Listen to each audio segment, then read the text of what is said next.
मालिक मुख्तार हुजूर अहमद मुश्तबा मोहम्मद मुस्तफ़ा सल्लल्लाहु अलैहि वसल्लम की बारगाह में दुरूद व सलाम का नजराना पेश करे। पढ़िए बावाज़े बुलंद अल्लाहुम्मा सल्लि अला सय्यिदिना व मौलाना मोहम्मद व अला आलि सय्यिदिना व मौलाना मोहम्मद व बारिक व सल्लिम सल्लु अलैहि सलातुन व सलामुन अलैका या हबीबी या रसूलल्लाह सल्लल्लाहु तआला अलैहि वसल्लम।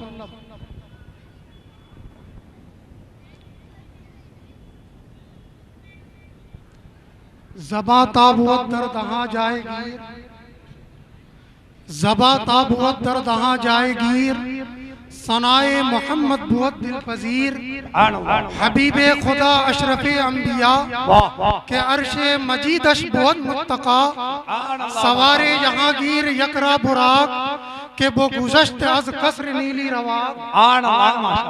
बरादराने मिल्लत इस्लामिया, मैंने कुरान मुक़द्दस की जिस आयत करीमा की तिलावत का शरफ हासिल किया, अल्लाह रब्बुल इज़्ज़त कलाम मजीद में इरशाद फरमाता है, फीहा युफ़रकु कुल्लु अम्रिन हकीम, इसमें बांट दिया जाता है हर हिकमत वाला काम।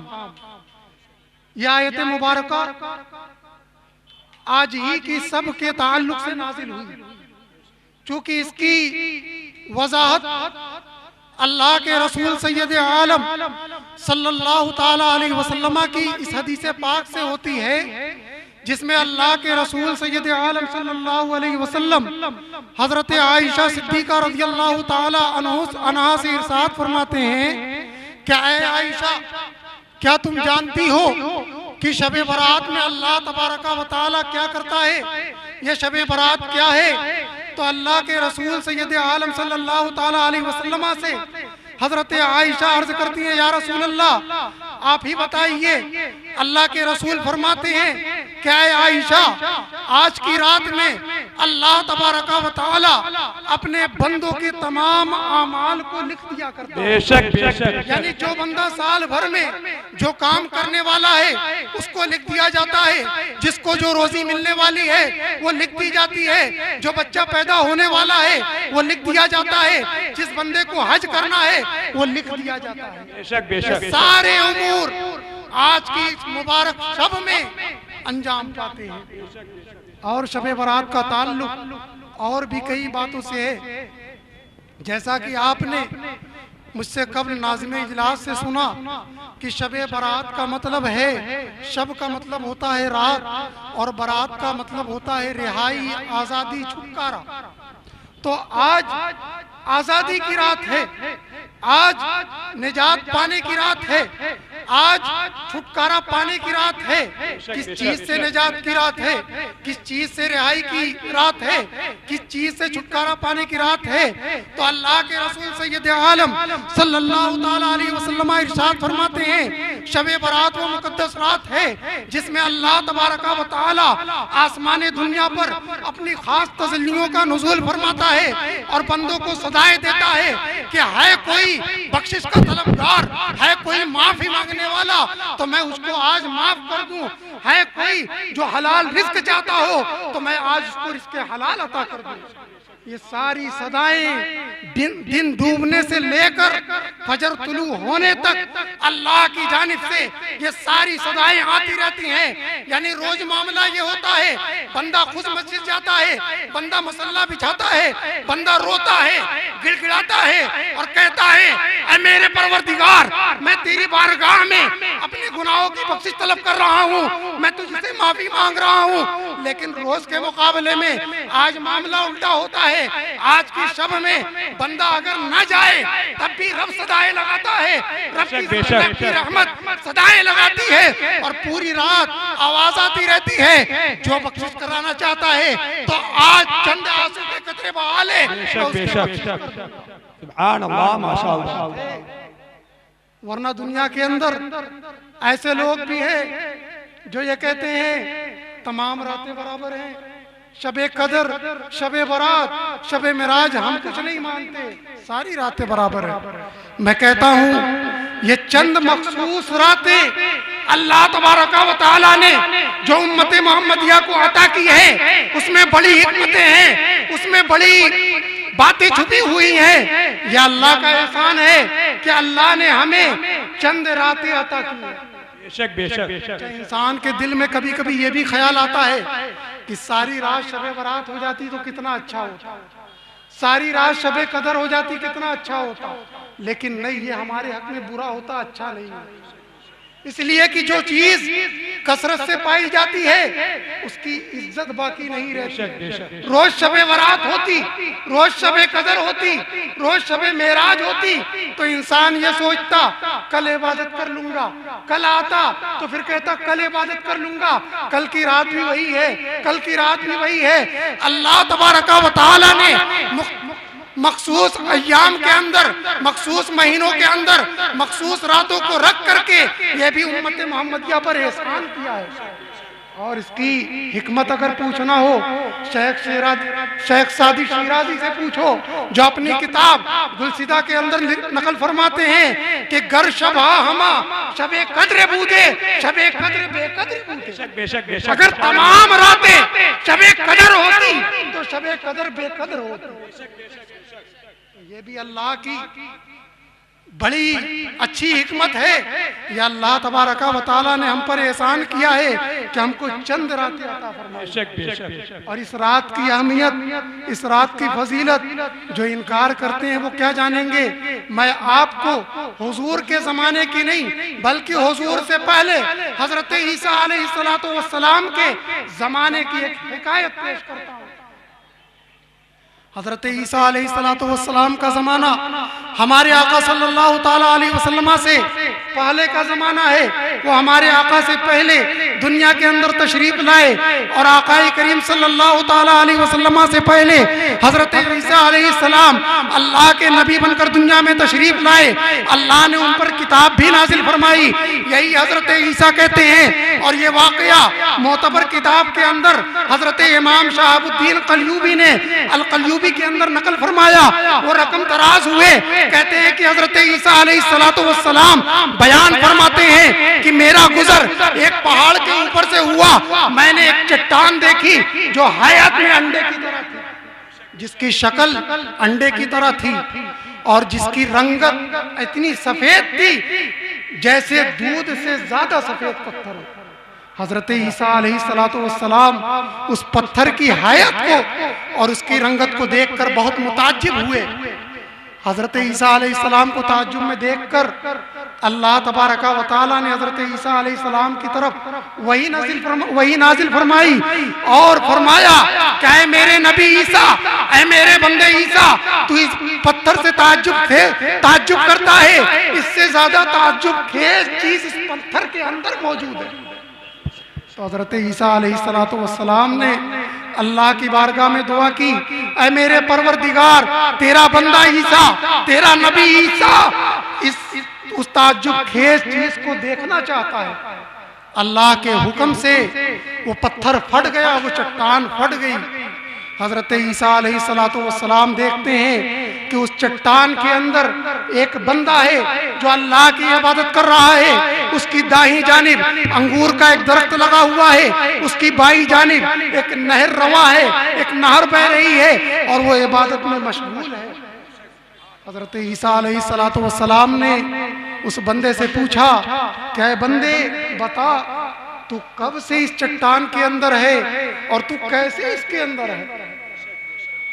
तो उस बंदे ने कहा, यह अल्लाह की कुदरत है। अल्लाह तबारका व तआला जिसको जहां चाहे जिंदा रख सकता है।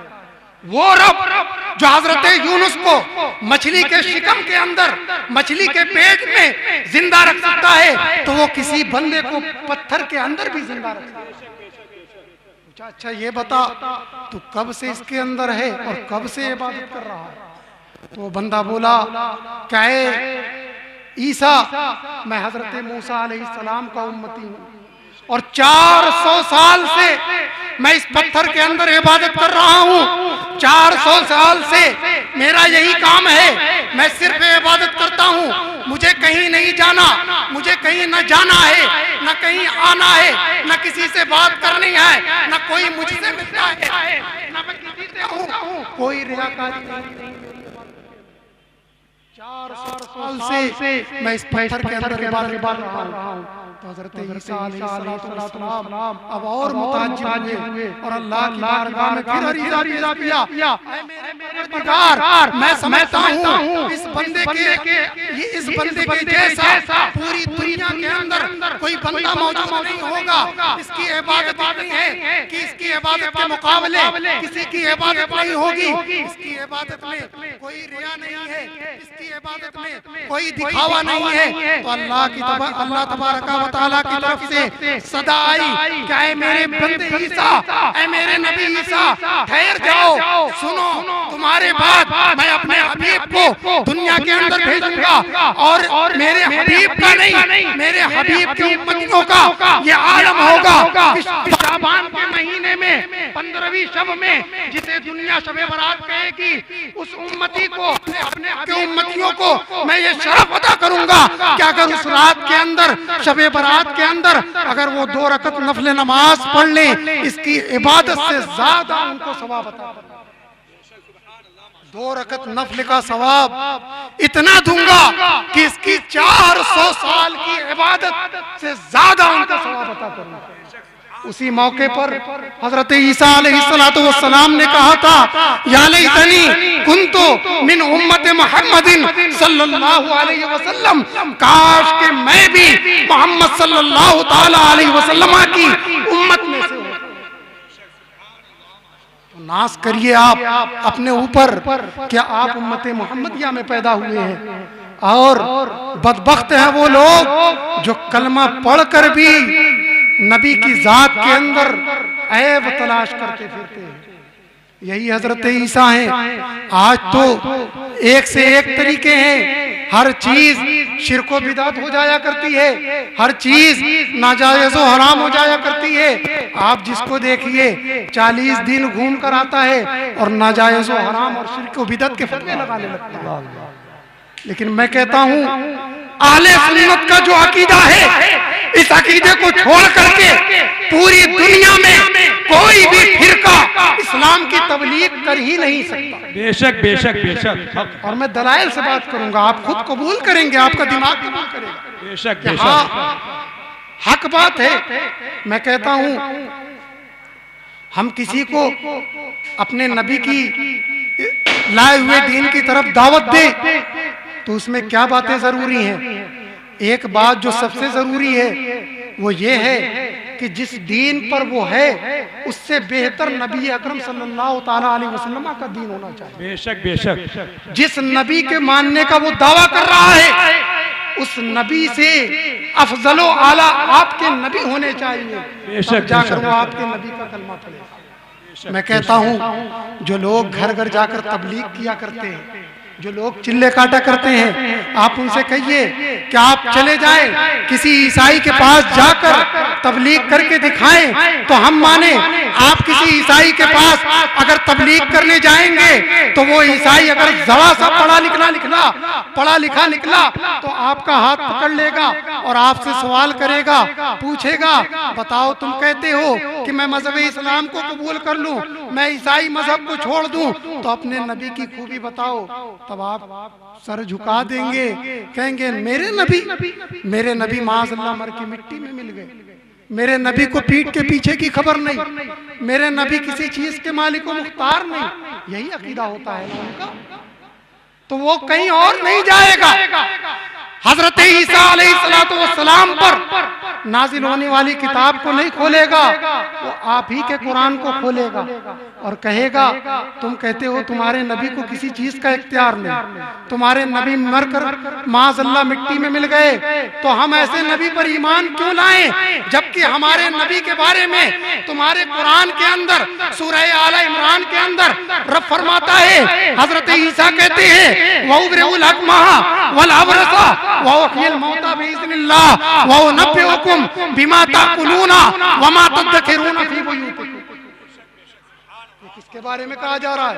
हजरत ईसा ये दावा कर रहे हैं कुरान के अंदर सूरह आल इमरान के अंदर कि वउब्रिउल अकमहा, मैं मादरजाद अंधे को ठीक कर रहा हूँ। तो तुम तो कह रहे हो नबी किसी चीज के मुख्तार नहीं, वो कह रहे हैं मैं मादरजाद बर्स वालों को ठीक कर रहा हूँ। वलाबरसा बरस वाले को, मादरजाद अंधे को ठीक कर दे रहा हूँ। और इतना ही नहीं, वो कह रहे हैं वो इल मौता बिइज़्निल्लाह, मैं अल्लाह के हुक्म से मुर्दों को भी जिंदा कर देता हूँ। अल्लाह माशाअल्लाह, बेशक बयान कर रहा है, कुरान के अंदर कोई शक नहीं, बेशक, ला रही बात है, इसमें कोई शक नहीं। कोई शक ये तो हमारा ईमान भी उनका भी है। तो बेशक, बताओ बेशक। तबलीग हो पाएगी? वनब्बिउकुम बिमा ताकुलून व मा तुदखिरून फी बुयूतिकुम। हजरत ईसा कहते हैं जो तुम खा के आते हो वो भी बता दूंगा, और जो तुम अपने घर में जखीरा करते हो वो भी बता दूंगा। वाह क्या बात। नहीं इल्म गैब, तो तुम कहते हो नबी को पीठ के पीछे की कब्र नहीं।